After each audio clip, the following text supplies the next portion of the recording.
na na na. Exile. Nakaupo, nakayuko ka dun sa sulok.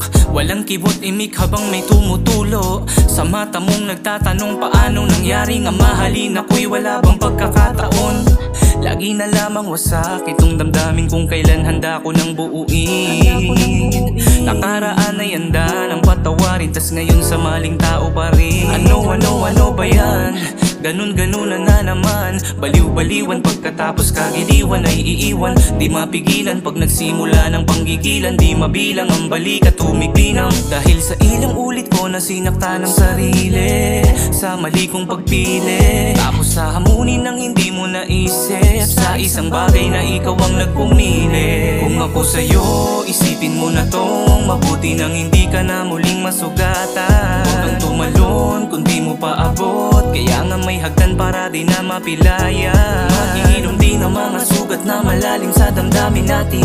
Basta pipiliin mo na pagtibayin ang puso at isipan mo'y dapat mas palawakin. Dahil sa oras na to sarili ang dapat unahin. Paano ka magmamahal kung sarili mo'y tuluyang nalimot mo na? Di naman pwedeng magwalang kibo ka lang dahil mahirap mahalin ang manhid, huwag kang ang tanga. Sa paano babalik ang pag-ibig sa'yo na hatid ng tao na bigla ang dumating?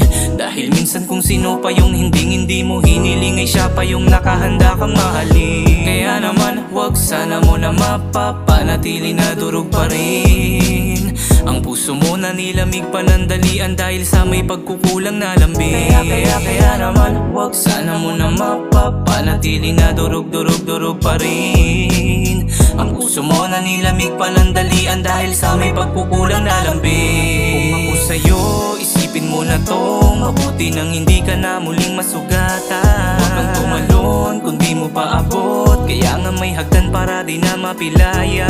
Maghihilom din ang mga sugat na malalim sa damdamin natin.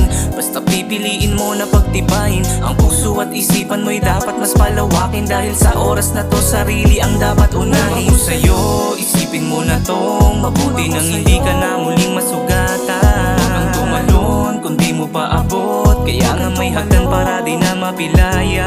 Maghihilom din ang mga sugat na malalim sa damdamin natin. Basta pipiliin mo na pagtibayin ang puso at isipan mo'y dapat mas palawakin. Dahil sa oras na to sarili ang dapat unahin.